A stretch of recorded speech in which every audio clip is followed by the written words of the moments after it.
नमस्कार दोस्तों, welcome to my channel exam study. देखिए, बिहार विधान परिषद की तरफ से एक नई वैकेंसी आई है जिसके संबंध में जानकारी देना है। 2025 का ये वैकेंसी है। बिहार विधानसभा जो है एक वैकेंसी और निकाली थी। कितने सीटें हैं, कब एग्ज़ाम होगा और क्या एलिजिबिलिटी क्राइटेरिया है, एज क्या रखा गया है, सबकी जानकारी हम लोग बारी बारी से लेते हैं। देखिए, सबसे पहले देख लीजिए फॉर्म भरने की जो तिथि है 28/11/2025 5 बजे से लेकर 28/11/2025 5 बजे दोनों चीज़ स्टार्ट हो जाएगा। फी भी भुगतान होगा उसी दिन से, और ये परीक्षा भी के लिए फॉर्म भी भरा जाएगा उसी दिन से। ठीक है। आवेदन का पंजीकरण का अंतिम तिथि जो है वो होगा आपको 19/12 को। ठीक है।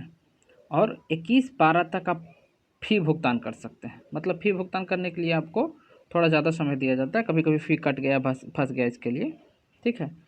तो आपको फ़ी भुगतान 21 तक कर सकते हैं, लेकिन 19/12 तक आप फॉर्म लास्ट भर देंगे। ठीक है। चलिए और आगे बढ़ते हैं। और आगे बढ़ते हुए देखेंगे उपयुक्त विज्ञापन को जो है आप देख सकते हैं विधानसभा बिहार .com पे। आप यहाँ पे भी देख सकते हैं। कोई दिक्कत परेशानी यदि जो है फॉर्म भरने में, तो आप इस नंबर पे कॉल करके जानकारी ले सकते हैं। 28/11/2005 से चालू हो जाएगा। 10 बजे से 5 बजे तक आप वहाँ पे सर मिलेंगे, उनसे आप जानकारी ले सकते हैं कि आप फॉर्म क्यों नहीं भर पा रहे हैं, कैसे भरना है जो। ठीक है। चलिए आगे बढ़ते हैं।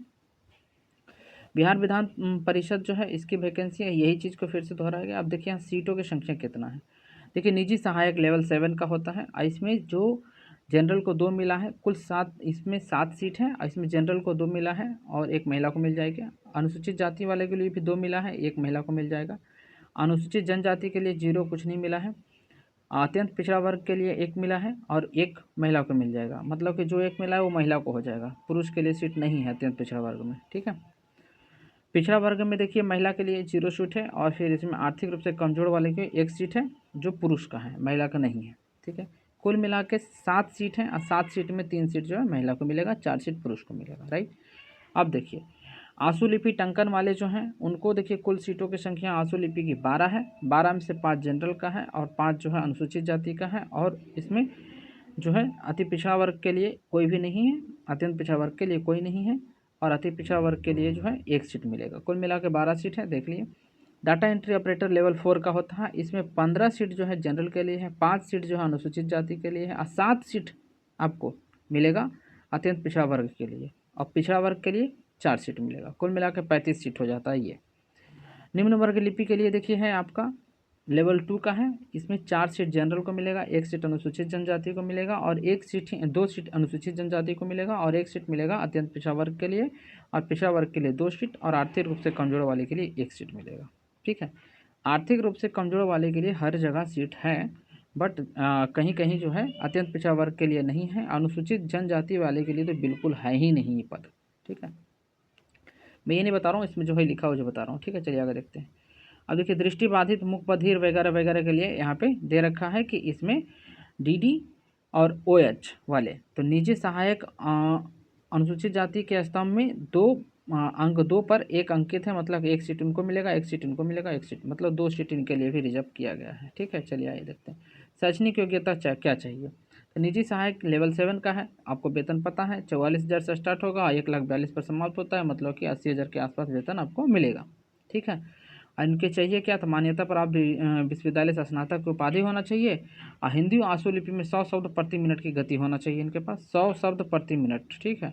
और हिंदी एवं अंग्रेजी टंकन की गति 30 शब्द प्रति मिनट होना चाहिए। ठीक है। मतलब कि इनको डाटा एंट्री ऑपरेटर का होना चाहिए। ठीक है। बाकी जो देखिएगा कंप्यूटर प्रमाण पत्र होना चाहिए, पाठ्यांक होना चाहिए। जो आंसू लिपि के लिए सेम है, 80 इनको चाहिए। ठीक है। 80 शब्द प्रति मिनट। उसमें 100 शब्द था, इसमें 80 शब्द चाहिए। ठीक है। चलिए डाटा एंट्री ऑपरेटर के लिए देखिए इसमें क्या है कि राज्य केंद्र शासित प्रदेश मान्यता से इंटरमीडिएट पास होना चाहिए डाटा एंट्री के लिए, और 8,000 की डिप्रेशन प्रति मिनट होना चाहिए। मतलब कि 30 से 40 का स्पीड जाता है टाइपिंग में। और वांछनीय डिग्री एडीसीए के कोर्स होना चाहिए इनके पास। ठीक है।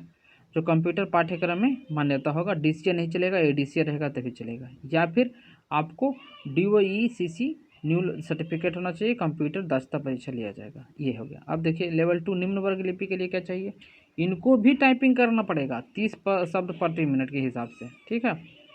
और वांछनीय योग्यता कंप्यूटर पाठ्यांक प्रमाण पत्र चाहिए इनको जो है, या तो कंप्यूटर जांच दक्षता देखिए यहाँ दिया गया है, या तो कंप्यूटर जांच दक्षता परीक्षा है, मतलब डीसीए वाला को तो शायद रख सकते हैं, ऐसा है। आप देखेंगे कि लेते हैं नहीं लेते हैं। जो आगे चलिए देखते हैं, नोटिफिकेशन में लिखा होगा, जाति के आधार पर आरक्षण आरक्षण का लाभ उन्हीं अभ्यर्थियों को मिलेगा जो अस्थायी बिहार के मूल निवासी है, जो अर्थात जो बिहार के मूल निवासी हैं। इससे बाहर वाले को नहीं होगा, मतलब डोमिसाइल 100% इसमें लागू हो गया। नेक्स्ट चलते हैं आगे, देखिए नेक्स्ट आगे क्या देखेंगे कि ऑनलाइन आवेदन के दावा आरक्षण यदि जो कहे हैं इंगित कॉलम में आरक्षण का दावा किए नहीं किए हैं और उसे करने पर अभ्यर्थी को आरक्षण का दावा लाभ नहीं मिलेगा। आरक्षण कोटि के अभ्यर्थी अपनी जाति के अनुरूप आरक्षण कोटि के संबंध में पूर्ण रूप से संतुष्ट होने के पश्चात ही आरक्षण कोटि के दावा करेंगे। अंकन ऑनलाइन आवेदन के संबंधित कॉलम में करेंगे। ऑनलाइन आवेदन कर भरते समय उनके पास आरक्षण कोटि के अनुरूप सक्षम प्रमाण पत्र होना चाहिए। किसी प्रकार की त्रुटि होने पर आरक्षण का दावा मान्य नहीं होगा। और सामान्य प्रशासन विभाग बिहार सरकार की संख्या इतना मतलब कि कितना है 673 दिनांक 8/3/2011 के अवलोकन में ऑनलाइन आवेदन करते समय आरक्षण का दावा करने वाले अनुसूचित जाति व अनुसूचित जनजाति के अभ्यर्थी के पास निम्नांकित प्रमाण पत्र आवश्यक रूप से होना चाहिए। अनुसूचित जाति अनुसूचित जनजाति के लिए सिर्फ है ये, ठीक है। जाति प्रमाण पत्र, मूल निवास प्रमाण पत्र, जाति प्रमाण पत्र, अस्थायी मूल निवास प्रमाण पत्र, क्रीमी लेयर सर्टिफिकेट, ये किसके लिए? अत्यंत पिछड़ा वर्ग के लिए, ठीक है। देखिए यहाँ तो हो गया जाति प्रमाण पत्र, मूल निवास प्रमाण पत्र हो जाएगा उनका काम। लेकिन बिहार ये ओबीसी और ईबीसी वाले के लिए क्या चाहिए? अत्यंत पिछड़ा वर्ग है तो क्रीमी लेयर सहित प्रमाण पत्र चाहिए, ये जो उनके पिता के अस्थायी निवास पे होना चाहिए, जो रिलीज होना चाहिए वहाँ से। आरक्षण का दावा करने वाले महिला को जो अपने माता के नाम से बनाना पड़ेगा, मायके से बनाना पड़ेगा उनको, पिछड़ा वर्ग के एवं अत्यंत पिछड़ा वर्ग के दशा में उनके अस्थायी अधिवास अंचल के राज्य सरकार द्वारा अधिसूचित अंचलाधिकारी द्वारा निर्गत क्रीमी लेयर प्रमाण पत्र ही मान्य होगा। समझ में आया? सामान्य प्रशासन विभाग के बिहार सरकार के अधिसूचना के अनुसार जो है कमजोर वर्ग के लिए भी सेम चीज़ लागू होता है, राइट। अब आपको लोगों को था कि ये बताइए कि इसमें कितना फ़ी लिया जाएगा, तो फ़ी इसमें 100 रुपया ही लिया जाएगा। फ़ी ज़्यादा नहीं लिया जाएगा, फ़ी आपको 100 रुपया ही रखा गया है, ठीक है। चलिए अब बताइए कि इसमें सिलेबस क्या क्या होगा। आप तो देख लिए डॉक्यूमेंट वगैरह, सिलेबस क्या होगा। तो सिलेबस में देखिए सामान्य प्रशासन विभाग विज्ञापन संख्या 16144 है ना, दिनांक 28/11/2012 के अवलोकन की नियुक्ति की जारी प्रक्रिया के बीच आरक्षण कोटि में सुधार बदलाव नहीं किया जा सकता। जैसे नियुक्ति प्रक्रिया जारी है उसके बीच में आप कहेंगे कि हाँ सर हम ओबीसी से हैं सर, हम भर दिए हैं जनरल से सर, कुछ होगा? तो नहीं होगा, कुछ नहीं होगा उसमें, ठीक है। अभ्यर्थी की उम्र जो है न्यूनतम 21 साल होना चाहिए। किसके लिए? तो निजी सहायक और आशुलिपि के लिए, ठीक है। और अधिकतम जो उम्र की सीमा 37 वर्ष रखा गया है। और पिछड़ा वर्ग और अत्यंत पिछड़ा वर्ग जो भी है दोनों के लिए 40 साल रखा गया है, ठीक है। मैट्रिकुलेशन के प्रमाण पत्र के आधार पर ही आपको उम्र काउंट किया जाएगा। परीक्षा का पद्धति देख लीजिए। परीक्षा का पद्धति जो है प्रारंभिक परीक्षा ओएमआर शीट पर लिया जाएगा, आपको बहुविकल्पीय होगा। और दूसरा हिंदी आशुलिपि जांच परीक्षा जो है हिंदी और अंग्रेजी टंकन करवाया जाएगा आपको। आरंभिक परीक्षा में सफल अभ्यर्थी के 100 अंकों की आशुलिपि और हिंदी और परीक्षा होगी। और 100 अंकों वाले जो है हिंदी एवं अंग्रेजी टंकन के जांच परीक्षा के लिए 100 अंक का MS वर्ड भी होगा, मतलब कि कंप्यूटर की एक दक्षता परीक्षा होगा, MS वर्ड होगा। आशुलिपि हिंदी की परीक्षा 5 मिनट में 100 शब्द प्रति मिनट के हिसाब से, मतलब 500 शब्द लिखना होगा आपको। 10 मिनट का समय दिया जाएगा आपको, ठीक है। चलिए 50 अंकों का टंकन होने के बाद आपको जैसे टंकन खत्म हो जाएगा 50 अंकों के 30 शब्द प्रति मिनट ली जाएगी इसमें। और उसके बाद फिर आपको 10-10 मिनट की होने वाले टंकन में दिया जाएगा, ठीक है। उसके बाद देखिए 50 अंकों की हिंदी वाले टंकन में भी 100 शब्द लिया जाएगा और MS वर्ड ऑफिस से ही इसमें भी परीक्षण किया जाएगा। मेधा सूची जो है टंकन जांच परीक्षा के आहतन प्रमाण पत्र में से हिंदी आशुलिपि जांच परीक्षा प्राप्त अंकों के आधार पर मेधा सूची तैयार किया जाएगा, ठीक है। मतलब टाइपिंग का मार्क आपको जुड़ेगा इसमें, ठीक है। चलिए और आगे देख लीजिए। मेधा सूची जो है टंकन के आधार पर किया जाएगा। डाटा एंट्री ऑपरेटर के लिए इसी तरह से है। डाटा एंट्री ऑपरेटर में देखिए क्या होगा, OMR शीट लिया जाएगा, हिंदी पे OMR शीट पर लिया जाएगा। और हिंदी एवं अंग्रेजी में इसमें भी टंकन हिंदी और अंग्रेजी कंप्यूटर दक्षता परीक्षा लिया जाएगा, आपको कंप्यूटर आधारित जाँच किया जाएगा सर्वप्रथम OMR उत्तर पुस्तिका का आधारित वस्तु निष्ठ परीक्षा जो है बहुविकल्पीय प्रारंभिक परीक्षा ली जाएगी, जिसके सफल अभ्यर्थियों को हिंदी अंग्रेजी के टाइपिंग के लिए ले जाया जाएगा। इनका टाइपिंग होगा कितना, तो 8,000 की डिप्रेशन मारना है आपको, 50 अंकों का अंग्रेजी टंकन कंप्यूटर आधारित दिया रहेगा, 8,000 की डिप्रेशन प्रति घंटा ली जाएगी। ठीक है, 10-10 मिनट का समय दिया जाएगा अवलोकन करने के लिए, मतलब 10 मिनट हिंदी 10 मिनट इंग्लिश के लिए। ठीक है, और 50 अंकों का हिंदी अंकों की अंग्रेजी कुल 100 अंक का होगा।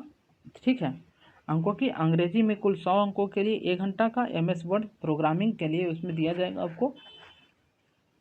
ठीक है, MS वर्ड के जांच परीक्षा में असफल होने पर उनको अभ्यर्थी को योग्य नहीं माना जाएगा, मेधा सूची तैयार उनका नहीं किया जाएगा, जो कह रहे हैं। निम्न वर्ग की लिपि के लिए देखिए क्या है, निम्न वर्ग की लिपि के लिए भी टाइपिंग करना ही होगा। ठीक है, और सेम चीज़ उनके लिए भी है। आरंभिक परीक्षा जो है आपको देखिए होगा, आरंभिक परीक्षा के सभी प्रश्न वस्तुनिष्ठ बहुविकल्पीय होंगे। प्रत्येक प्रश्न के उत्तर उनके विकल्प में से किसी एक का चयन करना होगा, मतलब 4 में से एक चयन करना होगा, ये बताए हैं। आरंभिक परीक्षा की अवधि 2 घंटा का होगा, 100 अंकों का होगा। ठीक है, 100 प्रश्नों का क्वेश्चन होगा और कुल 400 अंक इसमें होगा। एक क्वेश्चन को 4 अंक दिया जाएगा, गलत उत्तर पर 1 काट लिया जाएगा। ठीक है, जिसमें 40 होंगे आपको सामान्य अभ्यास और सामान्य विज्ञान होंगे 30, और मानसिक क्षमता और गणित होंगे 30। ठीक है, इस हिसाब से आप देख लिए परीक्षा का पाठ्यक्रम क्या है। तो पाठ्यक्रम देखिए समसामयिक आर्थिक घटना वगैरह वगैरह सब मिलाकर आपको जो भी सिलेबस आपको BSSC के लिए वही सिलेबस इसके लिए, अलग से कुछ पढ़ना वढ़ना नहीं है आपको। ठीक है, परीक्षा शुल्क के बारे में देखिए 100 रुपया ही लिया जाएगा। नीतीश कुमार मुख्यमंत्री माननीय नीतीश कुमार जी ने घोषणा किए थे कि आज से जो भी परीक्षा भरा जाएगा BSSC BPSC वगैरह के द्वारा, उन लोग सब 100 रुपया ही लेंगे। दरोगा वगैरह, दरोगा में पुलिस में सब 100 ही रुपया लगता है।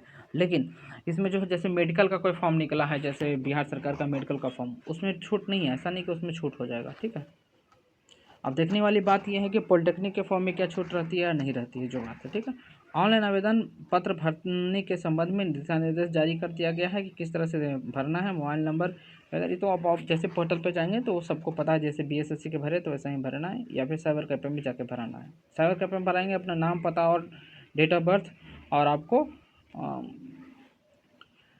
एज देख लेना है, और वहाँ पे कैटेगरी जरूर देख लेना, नहीं तो फिर इसका कोई सुधार नहीं होगा कैटेगरी में। इसलिए आप इसको अपने गौर से देखेंगे, 2 या 3 बार देख लेंगे, उसके बाद भरेंगे। ठीक है, that's all, thank you for today, good bye.